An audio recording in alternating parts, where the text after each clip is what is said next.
2026 సంవత్సరం ఏ నెల?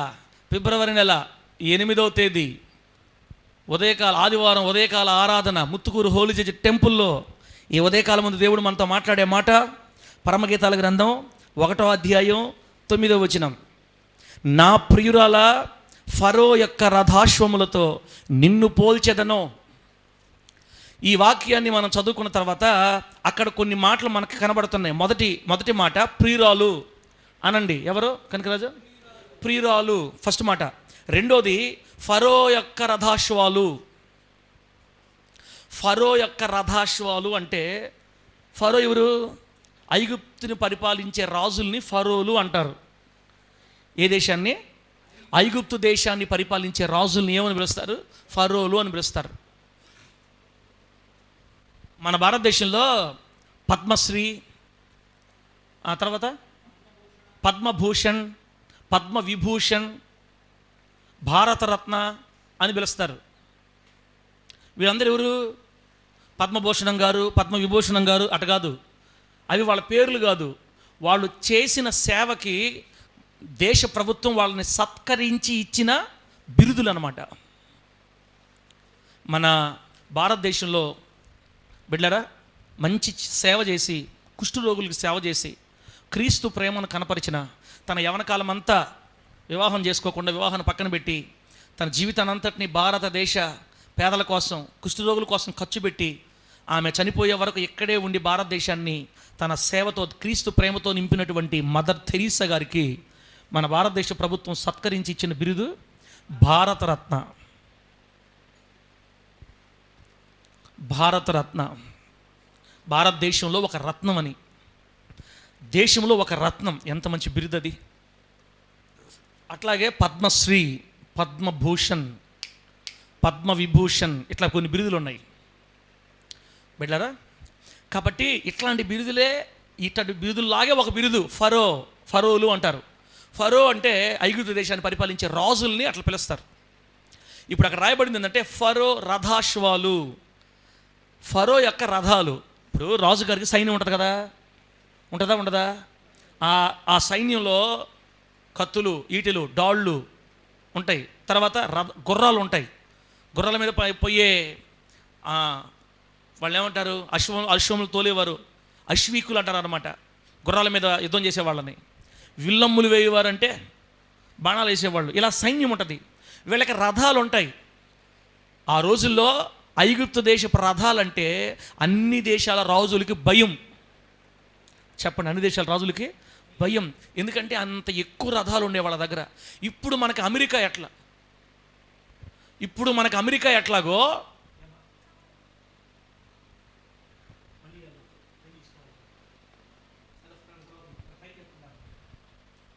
మనకి అమెరికా ఎట్లాగో ఇప్పుడు అమెరికాని అందరూ భయపడరా? ప్రపంచాన్ని ఇప్పుడు శాసిస్తుంది. అమ్మా చదువు లేనోళ్ళు మీరు, ఎంఏ బీఈడీలు ఇట్లా చెప్పుకుంటే కానీ మీకు అర్థం కాదు. దయచేసి అర్థం చేసుకోండి. ఇప్పుడు మన దేశంగా నేను ఎవరితో పెట్టుకోను, నేనే బతతాను, నేను ఎవరి దగ్గర కొనను, ఎవరికి అమ్మను, ఏం చేసుకున్నాను మనం అంటానికి లే. ఎందుకంటే ప్రపంచంలోని దేశాలన్నీ ఇప్పుడు అమెరికా మీద ఆధారపడి ఉన్నాయి. అమెరికా చెప్పిన మాట ఇప్పుడు వినాలా. అమెరికా మన ఈ మధ్యకాలంలో ఒక 2-3 రోజుల క్రితం మన ప్రధానమంత్రి గారికి ట్రంప్ గారు ఫోన్ చేసి, ఈ రోజు నుంచి ఆయిల్, డీజిల్, పెట్రోలు ఇక నుంచి రష్యా దగ్గర కొండ నువ్వు ఆపేయాలా, నువ్వు మా దగ్గరే కొనాలా అని చెప్తే ఇంకేం చేయలేక పెద్దోళ్ళు కదా, సరే సార్ అని డీల్ ఓకే చేసుకున్నాడు. $500 బిలియన్ అంటే లక్షల కోట్ల రూపాయలకి ఆయిల్ ఇప్పటిదాకా రష్యా దగ్గర కొంటుంటే ఇక అక్కడ కొనాలని.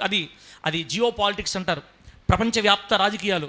ఇవి కాస్త గమనించే వాళ్ళకి అర్థం అవుతాయి. మీకు అంత దూరం అర్థం కాదు కాబట్టి నేను మీకు అర్థమయ్యేది చెప్తున్నాను. ఈ రోజుల్లో పెద్ద అన్న అంటారు అమెరికాని. మనమే పరిపాలించుకుంటాం. కానీ మన సొంతగానే ఉన్నా కూడా బయట నుంచి మనం కొనుగోలు చేసినా, మనం ఏం చేసినా ఒక దేశం ఆధిపత్యంలో ఉంది. ప్రస్తుతానికి అమెరికా ఆధిపత్యంలో ఉంది. ఈ అమెరికాని కూలదోసి చైనా రావాలని, రష్యా రావాలని ఊవిళ్ళు వస్తున్నారు. అవన్నీ తర్వాత. ఈరోజు అమెరికా ఎలాగైతే ఒక పెద్దరికంలో ఉందో, ఫరోల కాలంలో ఐగుప్తు దేశం కూడా ప్రపంచానికి అలా పెద్దగా ఉండేది. దేవుడికి స్తోత్రం కలుగును గాక. ప్రపంచ దేశాలన్నీ ఐగుప్తుకి భయపడేవి. ప్రపంచ దేశాలను ఐగుప్తుకి భయపడేవి. ఐగుప్తు రాజులు ప్రపంచాన్ని శాసించేవాళ్ళు ఆ రోజుల్లో. అందుకని వాళ్ళ రథాలు చూసినా, వాళ్ళ గుర్రాలు చూసినా, వాళ్ళ సైన్యం చూసినా అందరికీ భయం. నిన్నగాక మొన్న ఇరాన్ మీదకి యుద్ధం చేయాలని ఇరాన్లో రకరకాల ఇబ్బందులు జరుగుతుంటే మళ్ళీ అవన్నీ మనకు ఎందుకులే. ఇరాన్లో మొత్తం మీద ఇప్పుడు ప్రభుత్వాన్ని కోల్చాలంటే రకరకాల ప్రయత్నం జరుగుతున్నాయి. ఈ ఇరాన్ని భయపెట్టి ఇరాన్లో ఉన్న ప్రభుత్వాన్ని తీసేసి పూర్తిగా వాళ్ళకి ఇష్టమైన ప్రభుత్వాన్ని పెట్టాలని అమెరికా ఇజ్రాయెల్ దేశం కలిపి అమెరికాలో ఉన్న ఒక పెద్ద షిప్ని, యుద్ధ విమానాలు నడిపే లేదా మోసే షిప్ను పంపించారు ఇప్పుడు ఇరాన్ దగ్గరికి. ఆ యుద్ధ ఆయుధాలు మోసే షిప్ను ఏమంటారంటే వాళ్ళు ఏం పేరు పెట్టుకున్నారంటే అబ్రహాం లింకన్ అని పేరు పెట్టుకున్నారు. ఆ షిప్కి, ఆ ఓడకి అబ్రహాం లింకన్ అంటే ఆయన ఒక మంచి అమెరికా అధ్యక్షుడు అనమాట. నేను చెప్పాను చూడండి, చెప్పులు కుట్టే ఆయన కొడుకు అధ్యక్షుడు అని చెప్పానే ఆయన అబ్రహాం లింకన్ అంటే. ఆయన గౌరవార్థంగా ఆ షిప్కు ఆ పేరు పెట్టారు. అబ్రహాం లింకన్ వచ్చిందంటే ఇక ఆ దేశం అయిపోయినట్లు లెక్క, భయం అందరికీ. అబ్రహాం లింకను మరి మారణకాండ సృష్టించే యుద్ధ విమానాలు మోసొద్దనమాట. అది ఉంటేనే యుద్ధ విమానాలు ఆ దేశం మీదకి వెళ్ళగలుగుతాయి. ఇలా ఒక దేశం చుట్టుముట్టాలనుకున్నప్పుడు పెద్దన్న దిగారంటే అందరూ భయపడిపోతారు. ఇప్పుడు ఆల్రెడీ ఇరాన్ కూడా గడగడ వణిగిపోతా వెనక బతులాడుకుంటా ఉందని చెప్తుంటారు బయట.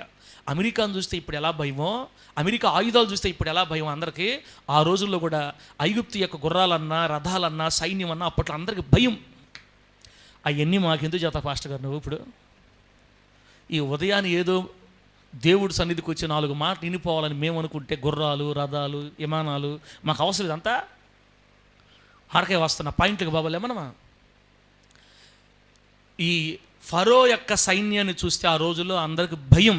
అయితే పరిశుద్ధాత్మ దేవుడు ఈరోజు మనకి ఏమి చెప్పి మనల్ని ధైర్యపరచాలనుకుంటాడంటే, నా ప్రియురాల నేను నిన్ను ఎలా పోలుస్తున్నానంటే ఫరో యొక్క రథ అశ్వములతో పోలుస్తున్నాను నిన్ను అని చెప్పాడు. ఫరోకి రథాలు ఉన్నాయి. రథాలు లాగడానికి ఏం కావాలి? గుర్రాలు. రథాలు లాగడానికి ఏం కావాలి కనికరాజు? కుక్కలు లాగుతాయి అన్న రథాల. కుక్క ఏడ ఉంటుంది? కింద ఉంటుంది. రథం పెద్దది, గుర్రాలు కదా కావాల్సింది రథాలు లాగాలంటే. కుక్కలు అంటారు ఇది మీరు అంటే కుక్కలు లాగే రథాలు ఉన్నాయి నాకు తెలియదు. ప్రేమచోతమ్మ, ఏం ప్రేమచోతమ్మ నీ దిగులు? ఏయ్ ఎవరా ప్రదీప్, ఏం దగ్గి ఐస్ క్రీమ్ తిన్నావా, దగ్గుతున్నావు?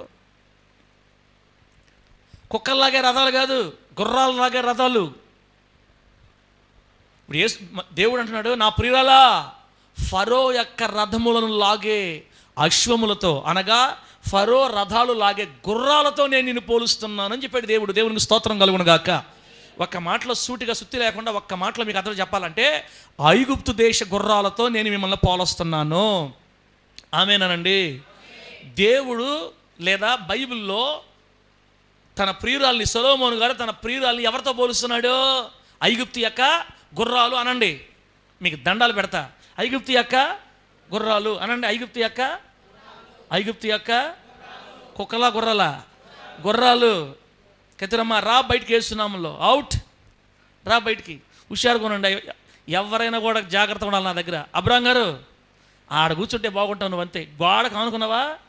నేను కూడా పిలుస్తున్నప్పుడు వచ్చి ఈ పక్క గోడకు ఎవరు అనుకోండారు కన్నాక అనుకోబాకండి. ప్రభు మిమ్మల్ని ఆశీర్వదించును గాక. ఐగుప్తు గుర్రములతో, ఐగుప్తు ఫరో రథాశ్వములతో నేను నిన్ను పోలుస్తున్నాను అని అక్కడ మంచి మాట. నా ప్రియురాల ఫరో యొక్క రథాశ్వములతో నిన్ను పోల్చెదను అని.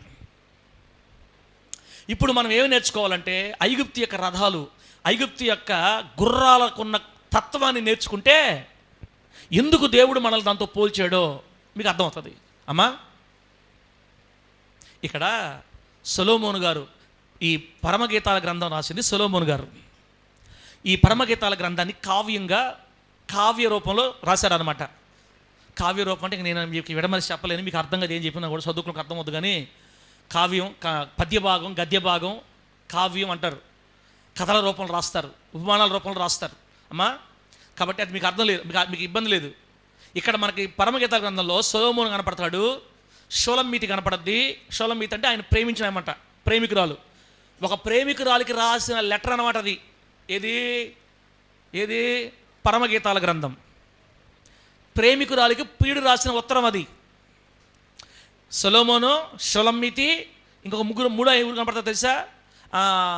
యెరూషలేము కుమార్తెలు అనే పదం కనపడద్ది. యెరూషలేము కుమార్తెలు. ఈ ముగ్గురు ఎవరంటే సొలొమోను గారేమో మనం ఆరాధిస్తున్న యేసయ్యకి సాదృశ్యం. ఆమె అన్నాడు గట్టిగా, చెప్పండి గట్టిగా హల్లెలూయా. సొలొమోను ఎవరికి సాదృశ్యం? మన ప్రభు అయిన యేసుక్రీస్తు వారికి సాదృశ్యం. ఆయన ప్రేమించిన ప్రియురాలు, తెలుగులో చెప్పాలంటే కొంచెం అసహ్యంగా ఉన్న మంచి మాట, లవర్ అంటారు, ప్రియురాలు. ఆయన ప్రియురాలు ఎవరు?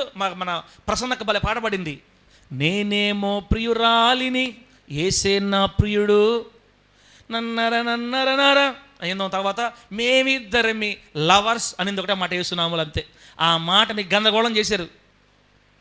ఆ ఎక్కబాడింది నిజమే, అది ఆత్మీయ కోణంలో మంచిదే, లోకంలో అర్థం చేసుకున్నట్టు అటు అర్థం అవుతుంది. కానీ యేసయ్య మన ప్రియుడు, ప్రియురాలు షోలమ్మీతి ఎవరికి సాదృశ్యం అంటే సంఘానికి సాదృశ్యం అన్నమాట, నీకు నాకు సాదృశ్యం. ఇప్పుడు సొలొమోను షోలమ్మీతితో చెప్తున్నాడు, షోలమ్మీతి నా ప్రియురాలా, నేను నిన్ను ఐగుప్తు రథాశ్వాలతో పోలుస్తున్నా అంటే యేసుక్రీస్తు వారు నీతో నాతో చెప్తున్నాడు ఈ మాట. ఓ శాంతిరాజు, ఓ శాంతమ్మ, ఓ లేయమ్మ, ఓ దీనమ్మ, ఓ లోక, నా కుమారుడా, నా కుమార్తె అని కాకుండా సంఘం అంతటిని కలిపి నా ప్రియురాలా, హోలీ జడ్జ్ టెంపుల్ ముత్తుకూరు ప్రియురాలా, నిన్ను ఫరో యొక్క రథాశ్వాలతో పోలుస్తున్నా అంటే ఈ మందిరంలో ఉన్న మనమందరమే ఐగుప్తు గుర్రాల మాదిరిగా దేవుని కొరకు బ్రతుకుదుము గాక. చెప్పండి గట్టిగా హల్లెలూయా. ఒక్క మాటలో చెప్పాలంటే మనం ఎలా ఉండాలి? గుర్రాలు. ఆ పాట ఉంటలా, అది తీసిపెట్టు. గుర్రాలు. క్రైస్తవులు ఎట్ట బతకాలి? గుర్రాల మాదిరిగా అనండి, ఏం కాదు కానీ ముత్యాలు రాలవు. క్రైస్తవులు ఎట్ట బతకాలి? మనోహరన్న యేసునామములో హల్లెలూయా చెప్పు. గుర్రాల మాదిరిగా బ్రతకాలి. గుర్రాలు ఎట్టుంటాయి? ఎప్పుడు నీరసంగా ఉంటాయా? గుర్రాలు ఎట్టుంటాయి సింహను? అసలు గుర్రాలు ఎక్కి ఎక్కడ పెద్దలు లేస్తే మీరు ఎక్కడైనా సోమవారపోతే గుర్రం చూసారా? చూస్తే నాకు చెప్పండి, నేను చూస్తా అసలు సోమవారపోతే గుర్రం ఎట్టుంటుందో. ఎప్పుడైనా మూతి ముడుచుకుని గుర్రం చూసారు మీరు? చూసారా? మూత ఒక పక్కకి తిప్పుకొని ఆ గుర్రం తలక్కుండా ఈ గుర్రం తల ఇవతల గుర్రాలు ఇప్పుడు తిట్టుకున్నట్టు పొగులు అడుచుకున్నట్టు మూతులు తిప్పుకున్న గుర్రాన్ని మీరు ఎక్కడ చూసారా? గుర్రాలకు అసలు ఎన్నో అవసరంలే, ఎక్కాడా యజమానుడ చలో అన్నాడా ఇంకా పరిగెత్తమే పని. అన్ని జంతువుల కల్లా వేగంగా పరిగెత్తి వేగంగా పనిచేసే జంతువు ఏదైనా ఉందంటే అదే గుర్రం. దేవుని నామానికి మహిమ కలుగును గాక. బిడ్డలారా, బైబిల్ గ్రంథంలో చాలా రెఫరెన్స్లు ఉన్నాయి. గుర్రానికి యుద్ధ వాసన అంటే భలే ఇష్టం అంట. చెప్పండి, యుద్ధ వాసన అంటే భలే ఇష్టం. అది యోబు గ్రంథంలో ఉందన్నమాట. యోబు గ్రంథంలో యోబు గారు చెప్తారు, దేవుడు చెప్తుంటాడు, నువ్వు గుర్రాన్ని చూసావా? గుర్రాన్ని ఎట్ట నిర్మించని తెలుసా? గుర్రానికి నరాలు ఎట్ట సంధించని తెలుసా? అది యుద్ధం అంటే భయపడదు అని ఉంటుంది. దేవుడు చెప్తాడు గుర్రం గురించి. గుర్రము కత్తులు శబ్దం వినిందంటే ఓ అమ్మ నాకు ఎందుకులే నాయనో అనుకోదు. ఇటు వెనక్కి కాదు, యుద్ధంలోకి. యుద్ధ భూమి కనపడిందంటే పరిగెత్తి వెళ్ళిపోవాలనిపిస్తుంట. దానికి యుద్ధ వాసన, కత్తులు సౌండు, గలబాలు భలే ఇష్టం అంట. అంటే యుద్ధాన్ని దేవుడు గుర్రాన్ని చేయటమే. శాంతిరాజన మనకి ఎందుకు సార్ గుర్రాలతో ఇప్పుడు మనకి ఎందుకు ఆ బాధలు అన్నట్టు చూస్తాను మీరు. లేదు, ఈ లోకమనే యుద్ధరంగంలో, ఈ లోకంలో మనం జీవిస్తున్నప్పుడు బిడ్డలారా, ఈ లోకంలో భక్తి జీవితం కూడా ఒక రణరంగమే, యుద్ధరంగమే. ఈ యుద్ధరంగంలో మనం గుర్రాల్లాగా ఉండాలని దేవుడు చెప్తున్నాడు. ఇప్పుడు మనల్ని గుర్రాలుగా మార్చింది ఎవరో తెలుసా? మనం కాదు, యేసు రక్తము మనల్ని గుర్రాలుగా మార్చేసింది. ఆమేనానండి, చెప్పండి గట్టిగా హల్లెలూయా. యేసయ్య రక్తము మనల్ని ఐగుప్తు గుర్రాలుగా మార్చింది. గుర్రం వలె చురుకుదనం కలిగి మనం ఉండాలని ప్రభు కోరుకుంటున్నాడు. గుర్రాలకి యుద్ధం అంటే భయమో, కత్తులు అంటే భయమో, గీటలు డాళ్ళు అంటే చూసుకుపోవడం అంతే. పైన ఉండేవాడు ఎవరు కనపడతాం లేకుండా పోవటమే. కానీ ఇది చూడండి, యుద్ధంలో బాధ్య ఆ శివరికి వెళ్ళిపోయింది అనుకో, మనుషులు అయిపోయారు అనుకో, ఇంకా మనం దెబ్బలు అదే తిరిగేస్తాం వెనక్కి, ఎక్కడికి మళ్ళీ మనుషుల్లోకి. దానికి యుద్ధం అంటే భలే ఇష్టం. చూసారా, ఒక జంతువుకి యుద్ధం అంటే భలే ఇష్టం. కానీ మనకైతే కష్టాలు మాత్రం రాకూడదు, శ్రమలు రాకూడదు, బాధలు రాకూడదు. ఏది కూడా దేవుడి కోసం ఒక చిన్న శ్రమ కూడా మనం భరించకూడదు. పోయమ్మా నా తండ్రి హల్లెలూయా స్తోత్రం అంటాం మనం. దాంట్లోంచి బయటపడిన దాకా దిగులు, వేదన, చింత, బాధ. గుర్రాలైతే దాంట్లో దెబ్బతుంటాయి. వీడి కూడా అర్థం కాదు, ఎందులో ఈ మనిషి పక్కకు పోవంటే పక్కకు పోతుంది, ఈ మనిషి తిరుక్కుంటుంది మళ్ళీ మనుషుల్లోకి. సినిమాల్లో చూపిస్తుంటారు, యుద్ధంలో చేస్తూ ఉంటే దూరం నుంచి విసిరేస్తే బళ్ళు ఆ గుర్రం మీద వచ్చి ఆయన కసాలు పడిపోతుంటాడు. అందుకే గుర్రాలు యుద్ధాల్లో మళ్ళీ పాలు పంపులు పొందకూడదని పూర్వపు రోజుల్లో రాజులు గుర్రాల గుదికాలి నరాలు తెగొట్టేవాళ్ళంట. గుర్రాల యొక్క గుదికాలి నరాలు తెగొట్టేవాళ్ళు. అప్పుడు ఇంకా ఆ గుర్రము యుద్ధాలకి పనికిరాదు, ఇంకా అది వేస్ట్ అయిపోద్ది, అది పక్కన పడేస్తారు, అది చచ్చిపోద్ది. తర్వాత యుద్ధాలు చేయాలంటే గుర్రమే. మీకు విషయం తెలుసా, మన ఇజ్రాయెల్ రాజుల కాలంలో, ఇజ్రాయెల్ దేశాన్ని రాజులు దావీదు గారు సొలొమోను గారు పరిపాలిస్తున్న కాలంలో ఐగుప్తు గుర్రాలకి డిమాండ్ ఎక్కువ. దినవృత్తాంతాల గ్రంథంలో ఉంటుంది, సొలొమోను గారు ఐగుప్తు నుంచి గుర్రాలు కొని తెప్పించాడంట. సొలొమోను గారు ఐగుప్తు నుంచి గుర్రాలని కొని తెప్పించుకున్నాడు తన సైన్యంలోకి. ఐగుప్తు గుర్రాలంటే ఆ రోజుల్లో అంత ప్రసిద్ధి. నెల్లూరులో ఏం ప్రసిద్ధి మాకెందుకు సరే ఏం టైప్ ఏవో లాస్ట్కి మమ్మల్ని అడుగుతున్నవేంది. నెల్లూరు అమ్మో, నెల్లూరులో ఏం ప్రసిద్ధి మీకు తెలియదా? నెల్లూరు చేపల పులుసు అంటలా. ఏ పులుసు? నెల్లూరు చేపల పులుసు. కాకినాడకి కాజా, కాకినాడ కాజా, నెల్లూరు చేపల పులుసు. ఇంకానా రాయలసీమ రాగి సంగటి. ఎందుకులే ఇంకా హైదరాబాదు దమ్ బిర్యానీ, హైదరాబాద్ బిర్యానీ.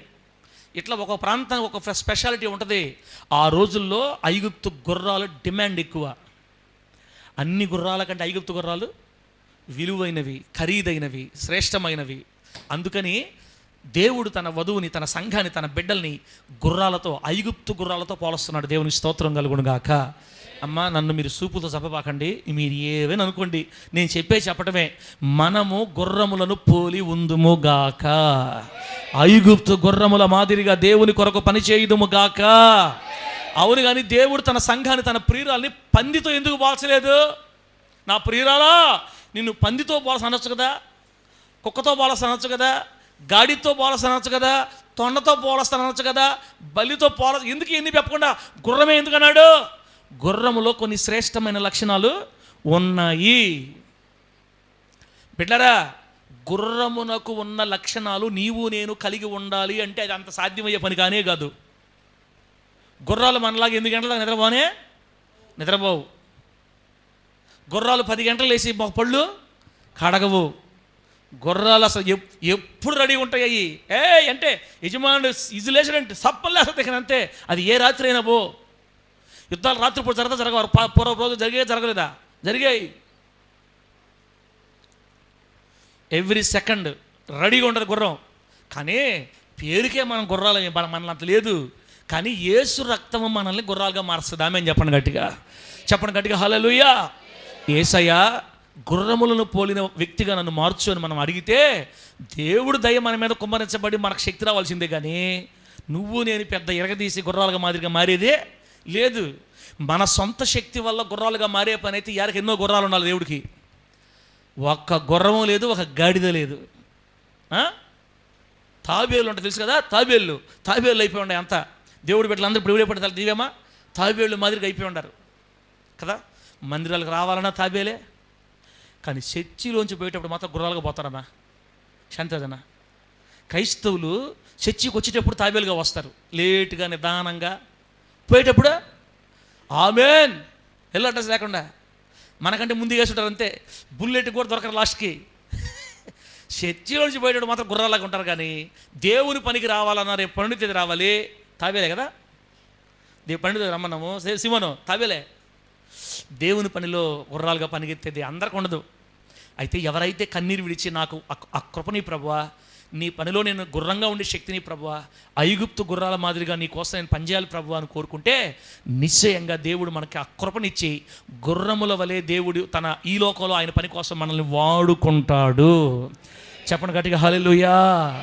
ఇంకొక మాట కూడా చెప్తున్నాను, దేవుని కృప లేకుండా ఎవడు కూడా గుర్రంగా ఈ లోకంలో దేవుడి కోసం బ్రతకలేడు.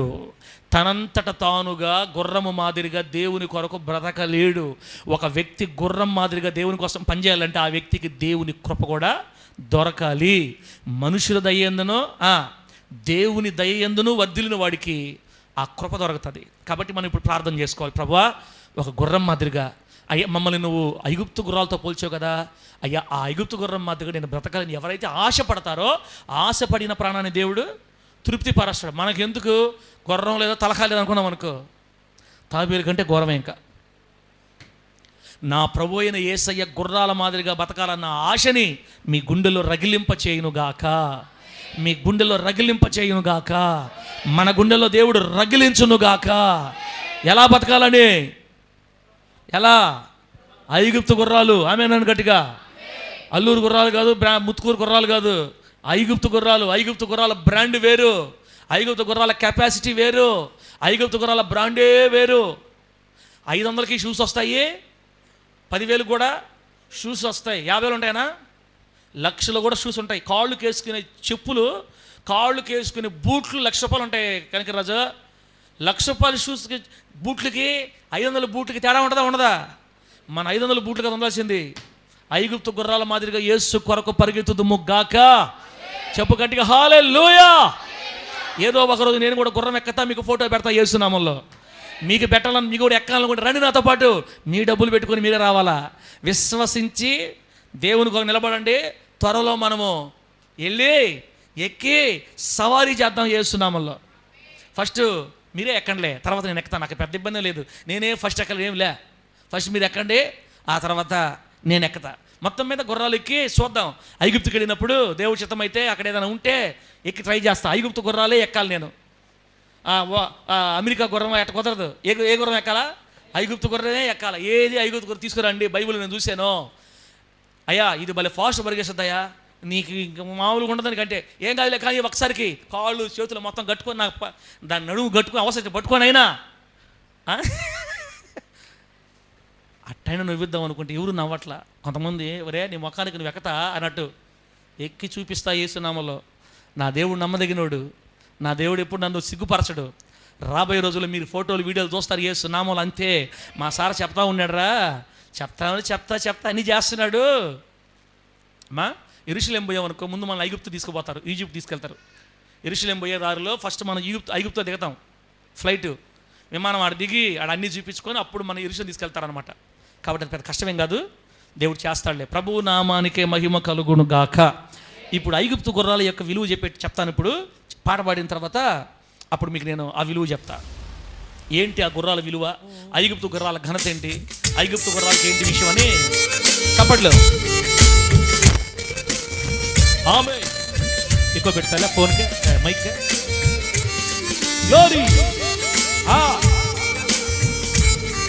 చెప్పండి.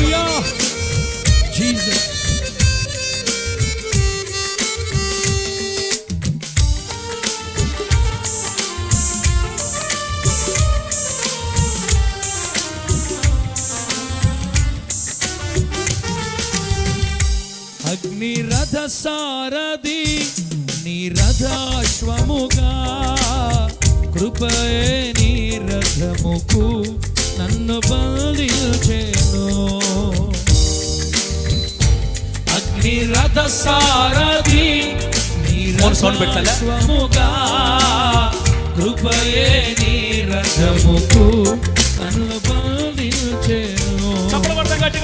మరణ శాసనము రద్దు చేయబడేననే, కృపావార్త ప్రకటించుటకు విశ్వమంతా సంచరించవలెనని ఆజ్ఞ జారీ చేసితివి. మరణ శాసనము రద్దు చేయబడేననే, కృపావార్త ప్రకటించుటకు విశ్వమంతా సంచరించవలెనని ఆజ్ఞ జారీ చేసితివి. అగ్నిరథ సారథి నీ రథాశ్వముగా. ఐగుప్తులో ఉండేవాళ్ళు గుర్రాల మీద రథాల మీద స్వారీ చేస్తే మన దేవుడు అగ్ని రథాలతో స్వారీ చేస్తాడు. దేవునికి స్తోత్రం. యేసయ్యా నీ రథానికి నన్ను బంధించావు. నేను వెళ్ళు చోటల్లా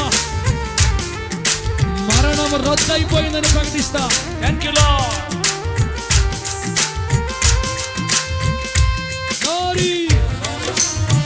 ఆమేన్ ఆమేన్. ఐగుప్తు గుర్రాల మాదిరిగా యేసు కొరకు పరిగెత్తుదుము గాక, దేవుని కొరకు పరిగెత్తుదుము గాక.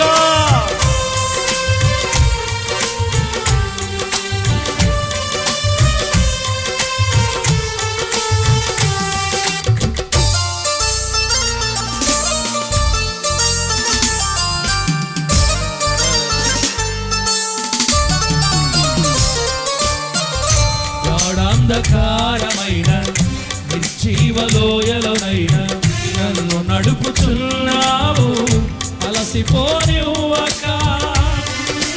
గుర్రాలు చీకట్లో కూడా భయపడకుండా పరిగెత్తాయి, అలసిపోవు. గాఢాంధకారమైన నిర్జీవలోయలోనైనా నన్ను నడుపుచున్నావు, అలసిపోనివ్వక.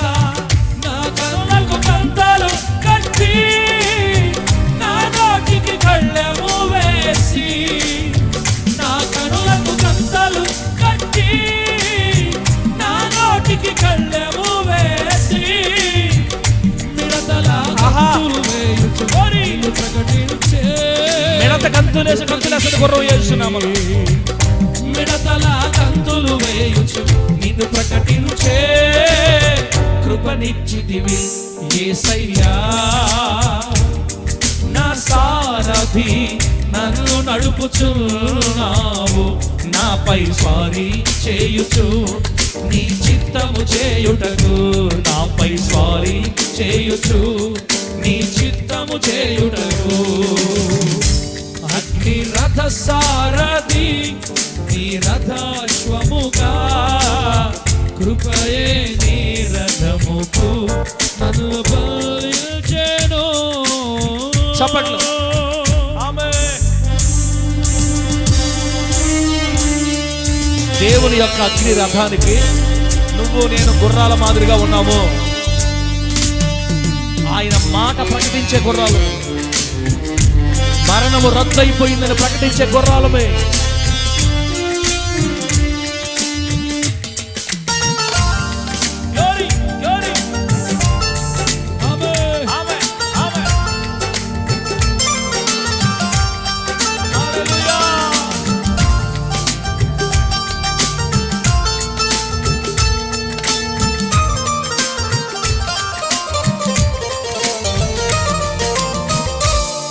గాఢాంధకారమైన నిర్జీవలోయలోనైనా నన్ను నడుపుచున్నావు, నడిసిపోనివ్వక.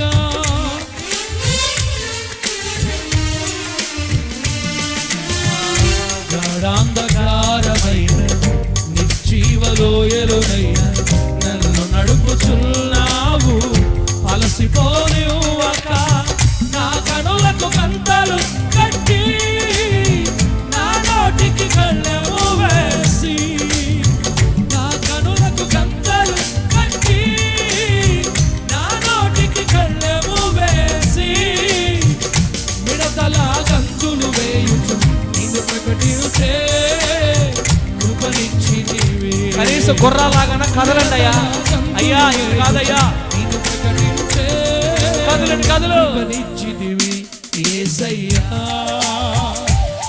నా సారథి నన్ను నడుపుచున్నావు, స్వారీ చేయుచు నీ చిత్తము చేయుటకు, నాపై స్వారీ చేయుచు నీ చిత్తము చేయుటకు, నాపై స్వారీ చేయుచు హల్లెలూయా. నీ చిత్తము చేయుటకు.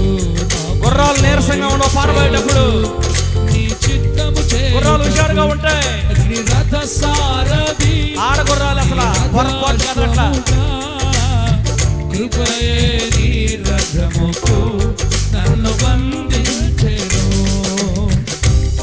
అగ్ని రథ సారథి నీ రథాశ్వముగా, ఒరే పిల్ల గుర్రవా, నీ రథముకు పిల్ల గుర్రాలకి మంగు పట్టేసి ఉంది. పిల్ల గుర్రాలకి మరణ శాసనము రద్దు చేయబడేననే, కృపావార్త ప్రకటించుటకు విశ్వమంతా సంతరించబడేనని ఆజ్ఞ జారీ చేసితివి. మరణ శాసనము రద్దు చేయబడేననే కృపావార్త ప్రకటించుటకు విశ్వమంతా సంతరించబడేనని ఆజ్ఞ జారీ చేసితివి. అరే రా రా రా రా, రా రా రా రా, తారా రా రా రా, తారా రా రా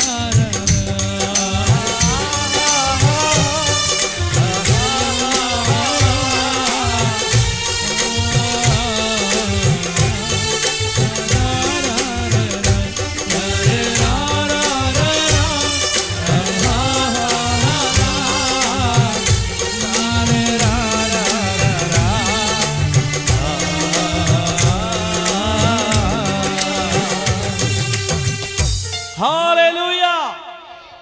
చెప్పు గట్టిగా హల్లెలూయా. ఆమేన్.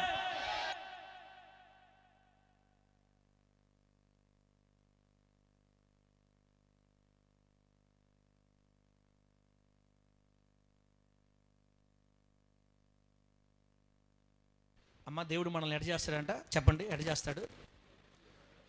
ఎట్లా చూస్తున్నాడు మనల్ని? ఐగుప్తు గుర్రాలతో పోలుస్తున్నాడు. అంటే క్రైస్తవులు, దేవుని బిడ్డలు గుర్రాల మాదిరిగా ఉండాలి తమ్ముడా.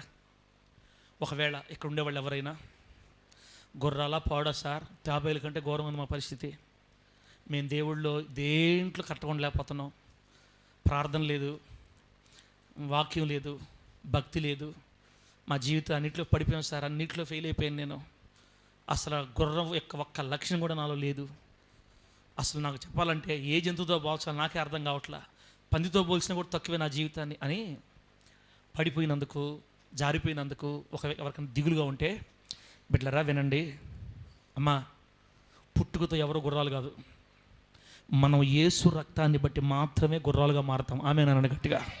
ప్రభు మనకేం చెప్పాడు తెలుసా? మీ పాపాలన్నీ నేను క్షమించాను అని చెప్పాడు మనకి.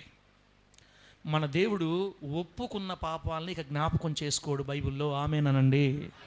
ఏ పాపాలను జ్ఞాపకం చేసుకోడు? మనం ఒక్కసారి కనుక మన పాపాలు దేవుడి దగ్గర ఒప్పేసుకుంటే ఇంకా మళ్ళీ వాటిని ఎప్పటికీ దేవుడు గుర్తు చేసుకోడని చెప్పింది బైబిల్.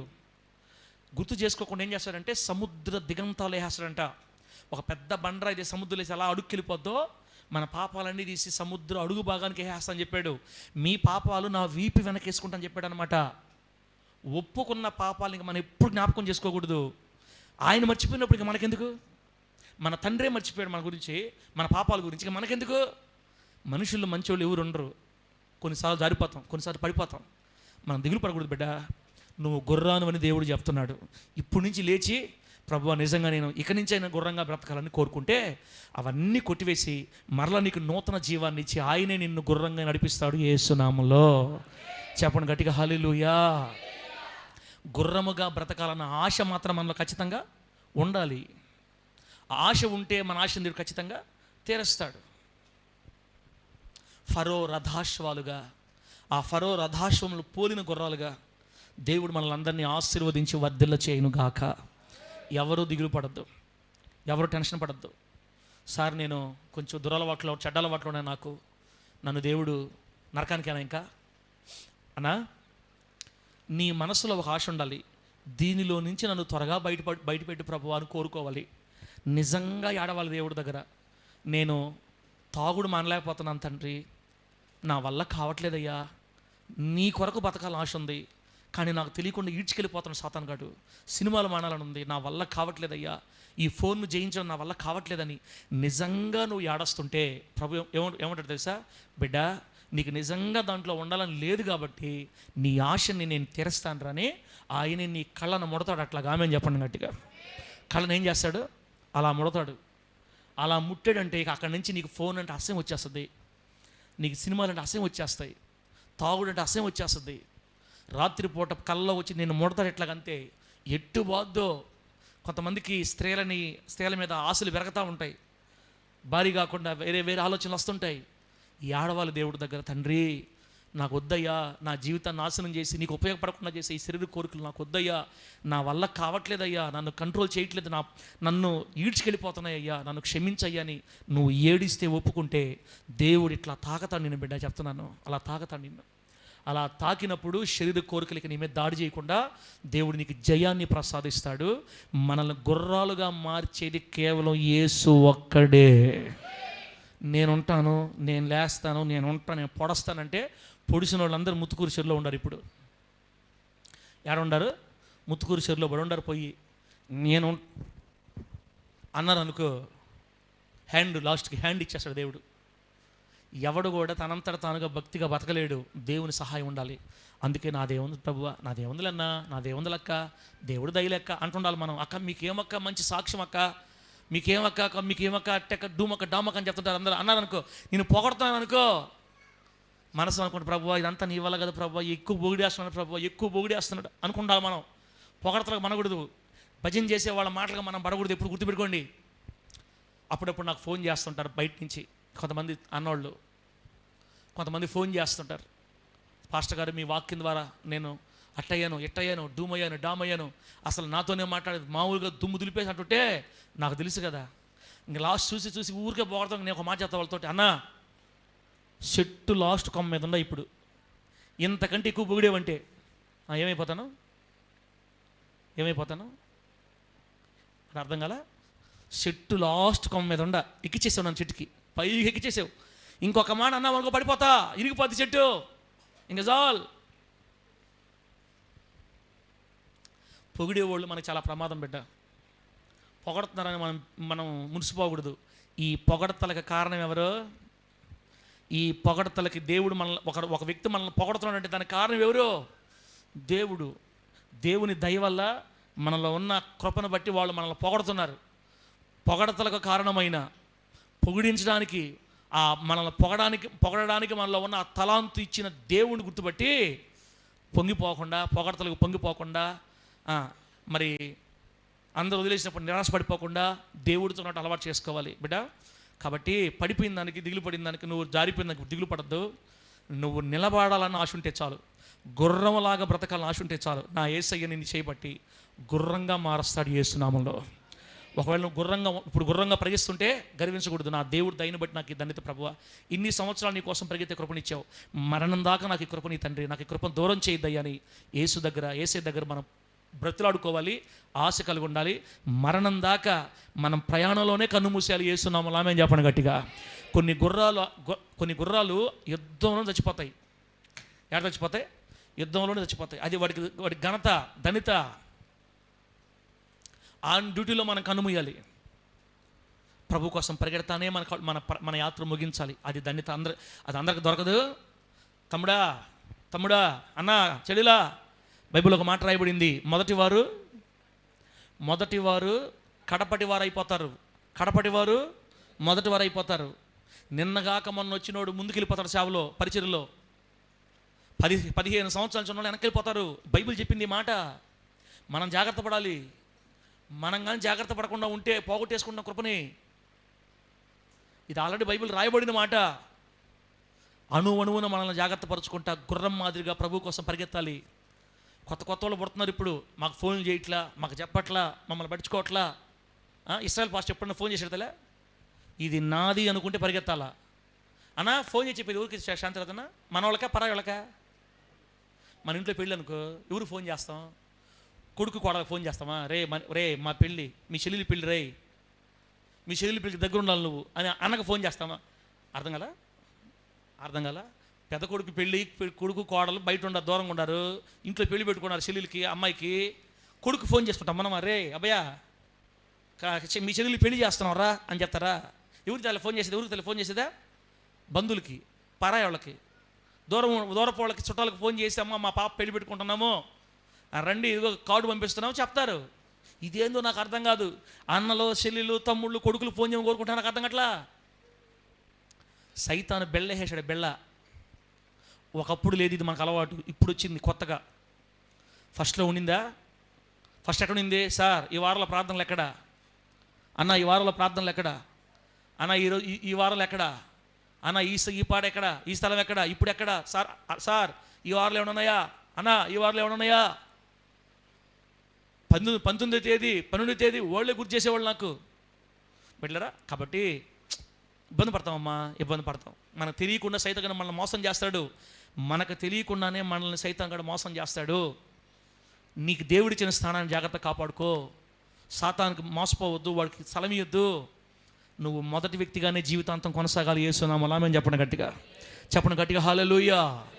మొదటి వ్యక్తిగానే కూర్చొని తల్లి రండమ్మా రండి. మొదటి వ్యక్తిగానే సేవలో మనం నిలిచి ఉండాలి. ఆ కృపని దేవుడు మనందరికీ అనుగ్రహించునుగాక. చెప్పండి గట్టిగా హల్లెలూయా. అమ్మ సార్లు ఏమన్నారా, హల్లెలూయా అన్నారా? అయిపోయింది, టైం అయిపోయిందా? అర్థమైపోయిందిలే నాకు. ఇప్పుడు ఐగుప్తు గుర్రాలు ఎట్టాడు గుర్రాలు చెప్పకుండానే 10:30 అయిపోయింది. అందుకని ఎక్కువసేపు చెప్పను, టకటక చెప్పేస్తా. ఎక్కువసేపు చెప్పను. ఐగుప్తు గుర్రాలు ఎట్లా ఉంటాయో ఒక 2-3 మాటలు చెప్పి గుర్తు చేస్తే 5-10 నిమిషాలు అంతే. అమ్మా, నంబర్ 1 తిండి. నిర్గమకాండం 14వ అధ్యాయం 6-7 వచనాలు చదివితే, నిర్గమకాండం 14వ అధ్యాయం 6-7 వచనాల్లో ఏం జరిగిందో చెప్తాను నేను. తర్వాత చదువుకోండి మీరు. ఏం జరిగిందో చెప్తా, వద్దులే. ఏం జరిగిందంటే, ఇజ్రాయేలీలు ఎర్ర సముద్రం దాటుతా ఉన్నారు. రాత్రంతా దేవుడు తన మేఘాన్ని అడ్డం పెట్టి ఐగుప్తీయుల్ని ఇజ్రాయేలు సమీపించకుండా మధ్యలో మేఘస్తంభం ఉండిపోయింది. ఈ గుర్రాలు ఈ మేఘస్తంభం ఉండి ముందున్నా కూడా ముందుకే దూకుతున్నాయి, వెనకపోవట్లా. అమ్మా అయ్యా, ఇజ్రాయేలు వైపు దూసుకుపోతున్నాయే కానీ ఒరే ఇక్కడ చీకటి ఉంది, ఇక్కడ అగ్ని ఉంది, ఇక్కడ మేఘం ఉంది, వెనకపోదాం పని అనుకోవట్లా. గుర్రాలు ముందుకే వేకుజాము 4-5 టైంలో ఈ మేఘస్తంభం లేచి బయట అవతల పక్క వెళ్ళిపోయింది. అప్పుడు హే అన్నారో లేదో వెనక తిరగట్లా, ముందుకు పోతున్నాయి. సముద్రంలోకి దూసుకుపోతున్నాయి. ఎర్ర సముద్రంలో డగ పరిగెస్తున్నాయి గుర్రాలు. ఒరే సైతన్ మెంట్లోళ్ళారా, మెంట్ల గుర్రాలారా, మధ్యలోకి పోతే నీళ్ళ మునుగు సస్తారా మీరా అని అంటున్నా. సస్తే సావటమా విజయమో వీర స్వర్గమో ముందే తెలుసుకుంటాం మేమని ఈ ఐగుప్తు గుర్రాలు ఇజ్రాయేలును తరుముకొని పోవడానికి ఇష్టపడుతున్నాయి కానీ వెనక్కి వెళ్ళటానికి ఇష్టపడట్లేదు అని రాయబడింది అక్కడ. గుర్రాలు ఎర్ర సముద్రంలో దూసుకుపోతున్నాయి. అంటే ఐగుప్తు గుర్రాలు ఐగుప్తీయులకి నమ్మకమైన గుర్రాలు. ఆమేనండి. యజమానుడు ముందుకెళ్ళమంటే ఎక్కడికి వెళ్తాయి? ముందుకే వెళ్తాయి. మీరు బాగానండి. కొంచెంసేపు తర్వాత కింద ఆరిన నెల బురద అయిపోయింది. ఏడన్నాం మనం ఇప్పుడు? ఎర్ర సముద్రం దగ్గర ఉన్నాం. ఎర్ర సముద్రంలో ఇశ్రాయేలీలు హ్యాపీగా దాడేశారు దేవుని బిడ్డలు. ఇప్పుడు వెనక్కి వీళ్ళు పడ్డారు. అప్పటిదాకా 6 నెలలుగా ఉన్న భూమి నిదానంగా చిత్రంగా మారిపోయింది, బురద మారిపోయింది. ఎప్పుడైతే బురద అయిపోయిందో ఇంకా రథాల చక్రాలు ఊడిపోతున్నాయి. ఒకసారి తప్పు ఊడిపోయినాయి చక్రాలు ఊడిపోయి రథాల కింద పడిపోయిన గుర్రాలు మాత్రం ఆగట్లా. ఫాస్ట్ వెళ్ళిపోతాయి అంతే బిడ్డలారా. అందుకే ఐగుప్తు గుర్రాలు యుద్ధంలో నమ్మకమైన గుర్రాలు అనమాట. దేవునికి మహిమ కలుగును గాక. ప్రాణమైనా పెడతా కానీ వెనక మాత్రం తిరగవంతే. నీళ్లు ఆ పక్క ఈ పక్క వచ్చి నీళ్లు కొట్టి నేలలో ముంచి శవాలైపోతున్నా కూడా గుర్రం వెనక తిరగల, ముందుకే పోయింది. ఐగుప్తీయులకి వారి గుర్రాలు నమ్మకమైన గుర్రాలు. అంటే నా ప్రియురాల, నిన్ను ఫరో యొక్క రథాశ్వాలతో ఎందుకు పోలుస్తున్నానంటే, ఫరో గుర్రాలు ఎట్లాగైతే నమ్మకంగా పనిచేస్తాయో మీరు కూడా నాకు నమ్మకంగా ఉండాలని నేను కోరుకుంటున్నాను అని చెప్తున్నాడు దేవుడు. ఇప్పుడు చెప్పండి, ఐగుప్తు గుర్రాలు నమ్మకంగా ఉన్నట్టు మనం దేవుడికి ఎట్లా ఉండాలి? మనం కూడా నమ్మకంగా ఉండాలి. నమ్మకమైన గుర్రాలు. ఒకసారి ఆలోచించుకోవచ్చాడు. ఇలా నువ్వు దేవుని ఎదుట నమ్మకంగా ఉన్నావా? తమ్ముడా, అమ్మా, నీలో నమ్మకత్వం ఉందా? దేవుడు అంటే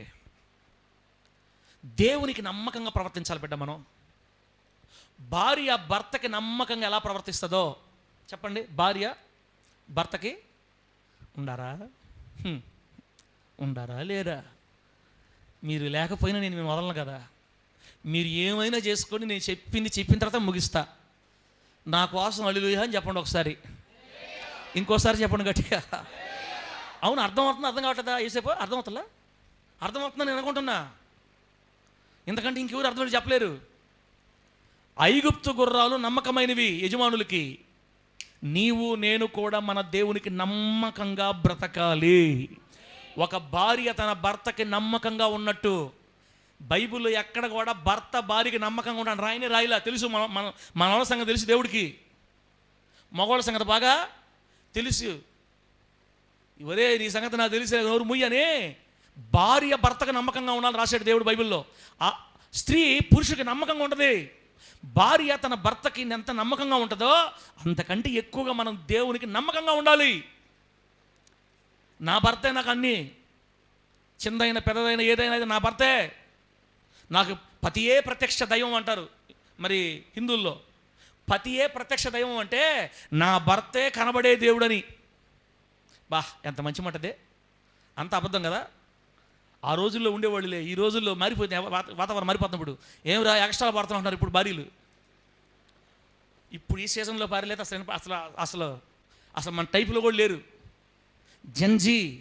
ఈ జంజీ వంశంలో ఉండే ఆడపిల్లలు ఇప్పుడు కూర్చొని మొత్తం మోపలు చెప్పుకున్నారట. ఏ అబ్బాయి టీ పెట్టుకురాపో. ఏంది భార్యకి ఊరు పెట్టుకోవాలి టీ? ఇప్పుడా భార్యలకి టీలు ఊరు పెట్టుకురావాలి.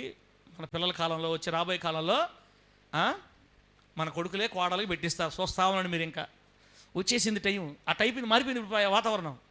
జంజీ తరం మారిపోయింది. సరే ఎట్టయినా వాళ్ళు టీ పెట్టినా వీళ్ళు టీ పెట్టినా కలిసి ఉంటే చాలు మనకి. దేవుని నామానికి మహిమ కలుగునగాక. స్త్రీ తన పురుషుడికి, భార్య తన భర్తకి ఎంత నమ్మకంగా ఉంటుందో, పరాయి పురుషుడి వైపు కన్నెత్తి చూడకుండా, పరాయి పురుషుడిని ఆశించకుండా తన జీవితాన్ని తన భర్తకి ఎలా అంకితం చేసుకుంటుందో అలాగా మనం మన దేవుడికి అంకితం చేసుకోవాలి, నమ్మకంగా బ్రతకాలని ప్రభు వాక్యం చెప్తుంది. బిడ్డ బలహీనతలు ఉండొచ్చు, కానీ బలహీనతలే మనకు బలంగా మారకూడదు, దేవుడిగా మారకూడదు. గుర్తుపెట్టుకోండి. బలహీనతలు ఉంటాయి కొంతమందికి, చిన్నయో పెద్ద అప్పుడప్పుడు దాడి చేస్తుంటాయి మన మీద. అవి అప్పుడప్పుడు దాడి చేసి అవి దాడి చేసినప్పుడు ఓని ఆడవాళ్ళు దేవుడి దగ్గర పడి అంతే తప్ప బలహీనతలనే దేవుడిగా ఆరాధించామనుకో, ఫోనే దేవుడైందనుకో, సినిమాలే దేవుడైందనుకో, శేషాలే దేవుడేననుకో, ఇంకంతా అయ్యే దేవుళ్ళు అయ్యారనుకో, ఆయన బాధపడతాడు మళ్ళా. అట్లా ఎవరు లేరులే, క్రైస్తవులు అట్లా ఎవరు ఉండలేరు.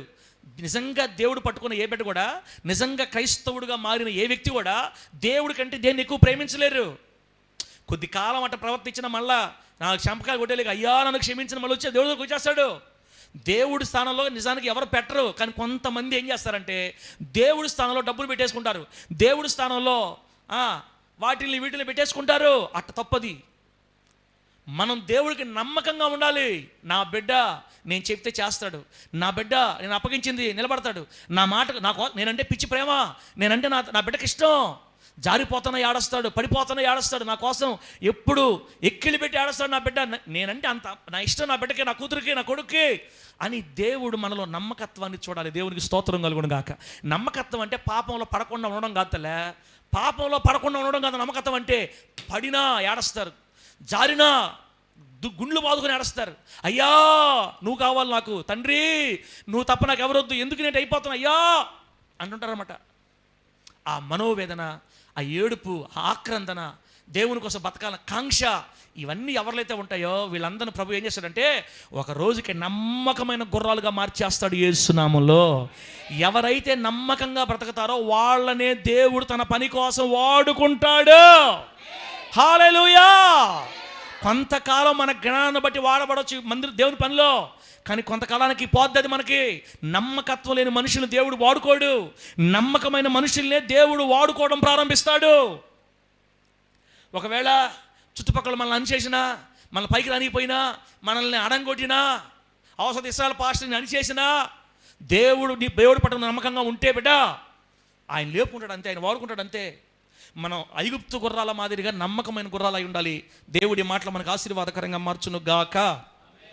చెప్పండి గట్టిగా హల్లెలూయా.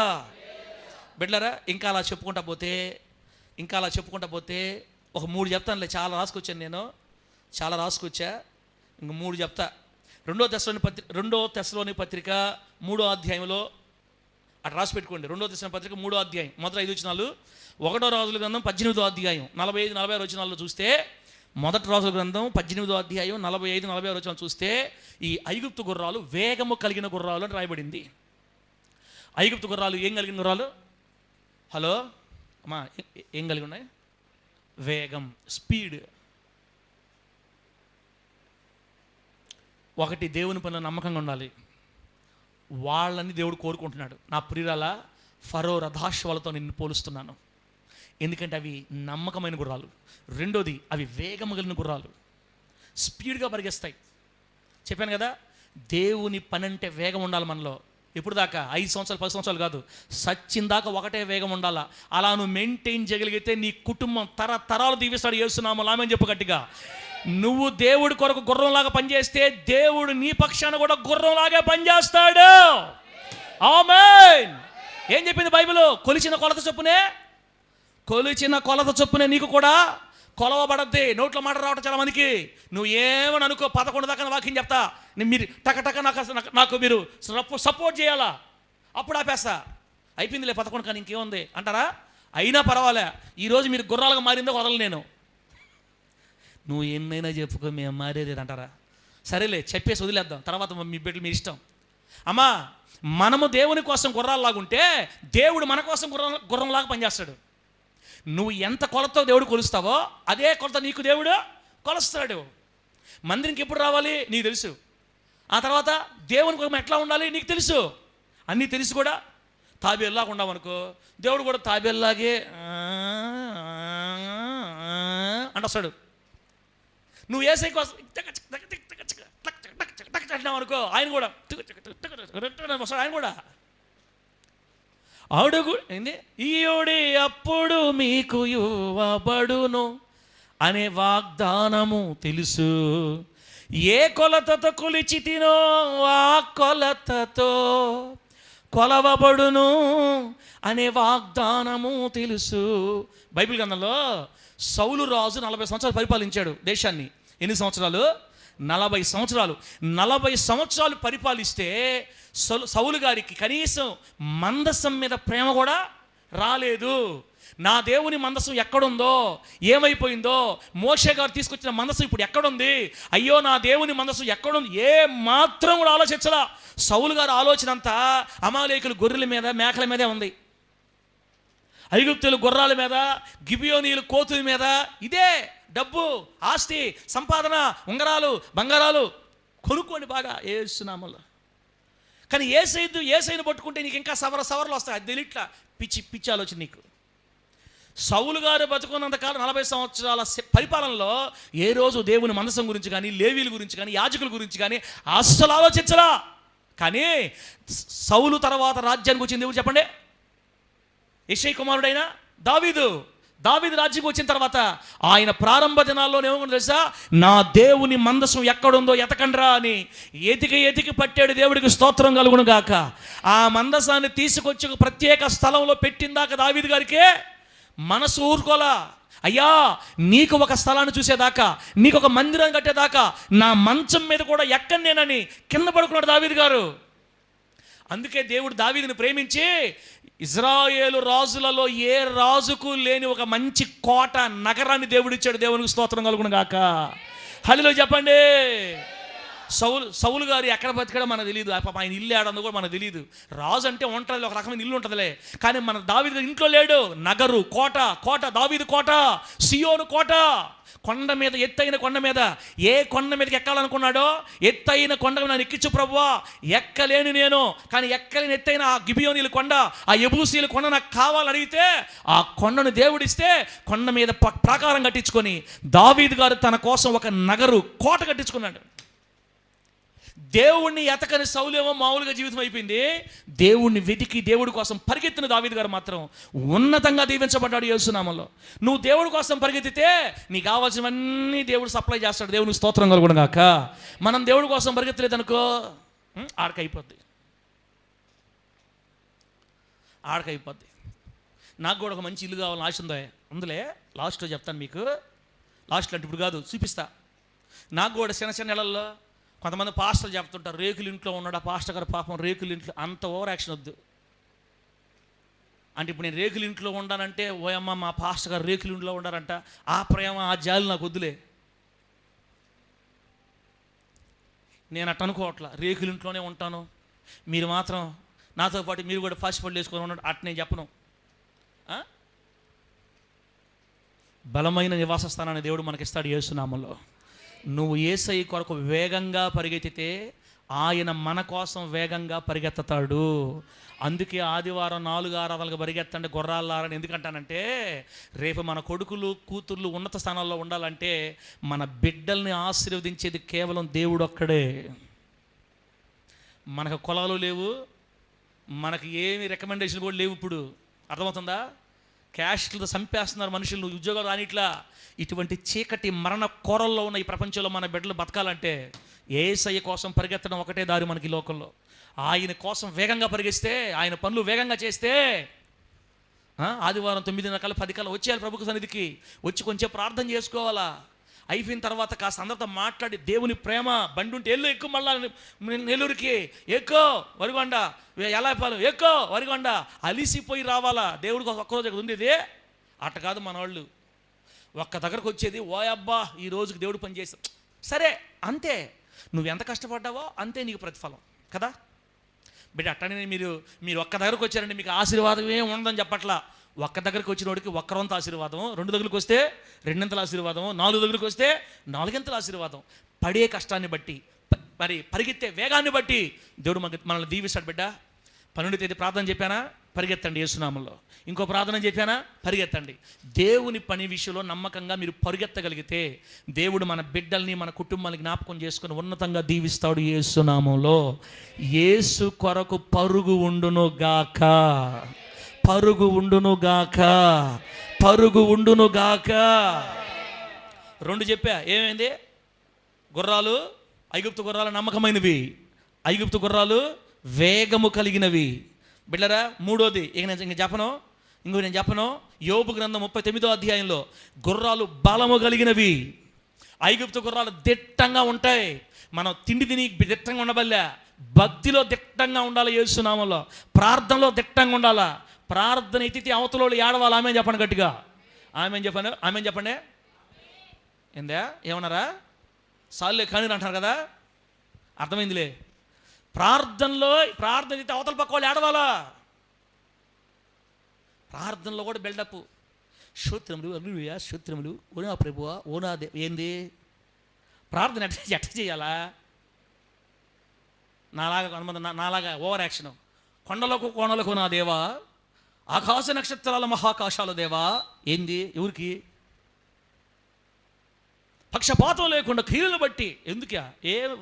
డూమ్ ఏం లేదు ఆడ, తుస్సంతా. నీ మాట వింటే అవతల వాళ్ళ కళ్ళల్లో కన్నీళ్ళు రావాలి. తండ్రి బ్రతుకున్నామంటే కేవలం నీ దయ.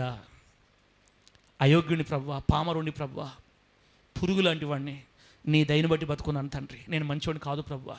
నువ్వు ఏడుస్తుంటే, నువ్వు మాటలు చెప్తుంటే అవతలోడు ఎంత తోడైన కాళ్ళ కన్నీళ్ళు అంతే. ప్రార్థన జీవితం దిట్టంగా ఉండాలి మనకి.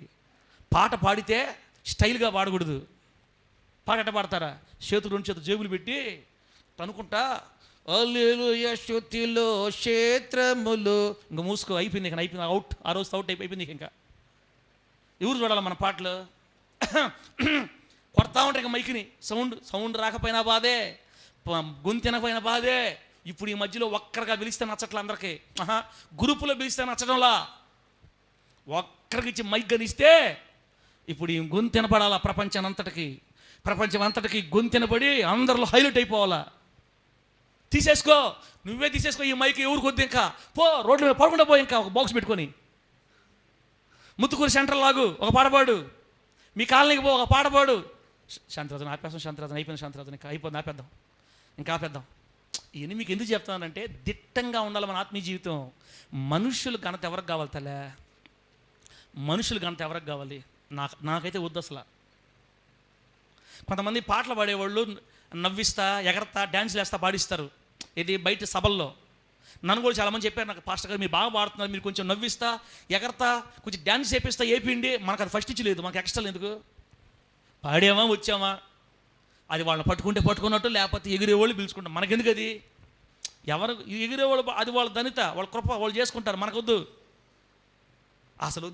వద్దు అవసరమైతే చీకట్లో ఉండి ఆదివారం ఒక పాట పాడుకొని వాక్యం చెప్పుకుంటే నాకు అసలు అవసరమేలే. నాకెందుకు? కొంతమందికి ఒకరే పాడాలా. ఆత్మీయ జీవితం దిట్టంగా ఉండేవాళ్ళు మనుషులుగా కనబడాలని కోరుకోరు. ఆమేనండి. గట్టి చెప్పండి హల్లెలూయా. ఇది నచ్చదులే, ఇది చాలామంది నచ్చదు. నచ్చకపోతే నాకెందుకు, ఆ 2 బిరికి అసలుకే పోయినప్పుడు అప్పుడు అర్థం అవుద్ది. అసలుకే పోద్ది, అసలుకే మోసం వస్తుంది. మనం ఎవరు కనపడలేదు, దేవుడు కనపడితే చాలు. తండ్రి ఏదో ఒక పాట పాడమన్నాడు, అసలు పాట పాడి ఎట్ట పాడాలా? ప్రైజ్ లార్డ్, హల్లెలూయా. ప్రియమైన దేవుని బిడ్డలారా, మీ అందరికి వందనాలు.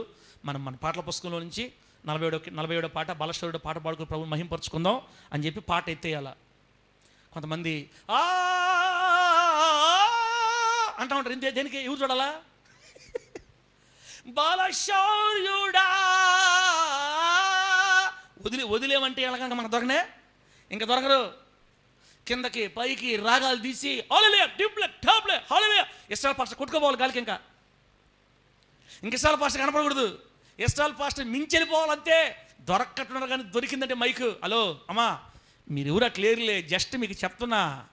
బయట చూస్తుంటే వాళ్ళు నేను పోయినప్పుడు గందరగోళం చేస్తుంటారు, తెలియక. ఆత్మీయ జీవితం దిట్టంగా ఉన్నవాళ్ళు దేవునికి మహిమ కలిగేటట్టు మాత్రం పాడతారు అంతే. ఆమె చెప్పండి గట్టిగా హల్లెలూయా. 3 నిమిషాలు ప్రార్థన చేయమని మైకులో చెప్తే 2 నిమిషాలు కాపేయాలి. అది జ్ఞానం అంటే. 2 చరణాలు పాడమంటే 1 చరణం తాపేసేయాలి, అది జ్ఞానం అంటే. వాళ్ళు మరలా మనకు చెప్పి ఇంకొక వచనం పాడండి బ్రదర్ అంటే అది నీకు విలువ. అమ్మా 2 చరణాలు చాలంటే 1 చరణం కాపేయాలా, అది జ్ఞానం. ఆ 1 చరణం కూడా ఇప్పుడు 2 పక్కన ఏమి మనం పాడకపోతే వచ్చిన కూడా నువ్వే, 2 చరణం కూడా నువ్వే, 3 చరణం కూడా నువ్వే, ఇట్లా పట్టుకో కంకరాజు పక్కన కూడా ఇవ్వకుండా ఆ మాట అంటే నన్ను అందరిలో అనేస్తాడు. సారు మైకి ఈటిది అంటున్నాడు, ఎంత అవమానం నాకు. ఎవరికి కనికరాజు, ఎందుకు ఈ మైకులు మనకి? ఈ మైక్ ఏమో నీకైనా పరలోకం వేస్తుందా, పాడేస్తుందా? ఇంకా లేనిపోయిన గర్వం తెచ్చిపెట్టదు ఈ మైకు మనకి. మన పక్కనుండే వాళ్ళని గమనించాలా. చిన్న పల్లవ పాడావా, ఇచ్చేయి పాడుకొని. ఉంటుంది ఆ జీలు ఉంటుంది, ఆ కోరిక ఉంటుంది, వాళ్ళకి ఇచ్చేయి పాడుకుంటాడు బడి. కానీ నువ్వు ఎప్పుడు నంబర్ 1లోనే నిలిచుంటావు యేసునామంలో. నీకు నంబర్ 1 పోస్ట్ కావాలా, మైక్ కావాలా?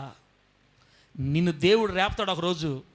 1000 మంది వచ్చే సభలో పాస్టర్ గారు నీకు ఒక్కడికే మైక్ ఇచ్చి పాడమంటే రోజులు వస్తాయి 50 రోజుల్లో. ఆ నమ్మకత్వం నువ్వు సంపాదించుకోవాలంటే ఆత్మీయ జీవితం దిట్టంగా ఉండాలి యేసునామంలో. ఆమె చెప్పండి గట్టిగా హల్లెలూయా. నేను కనపడాలి, నేను ఉండాలి, నా గొంతు వినపడాలి, నేను ఇట్ట పాడాలి వద్దు. చాలామందిని చూసాం కలిసిపోయారు. అసలు పాస్టర్ కొడుకులే కలిసిపోయారమ్మా, కనుమరుగైపోయారు, చరిత్రలో లేరు. ఇప్పుడు నెల్లూరులో ఒక పాస్టర్ గారు కూడా చాలా బాగా పాడతాడు. నెల్లూరులో ఒక పాస్టర్ గారు కొడుకు, పాస్టర్ గారు వాళ్ళ కొడుకు ఇద్దరు మంచి సింగర్స్. నేను చిన్నప్పుడు వాళ్ళు మంచి ఫేమస్ బిడ్డలారా.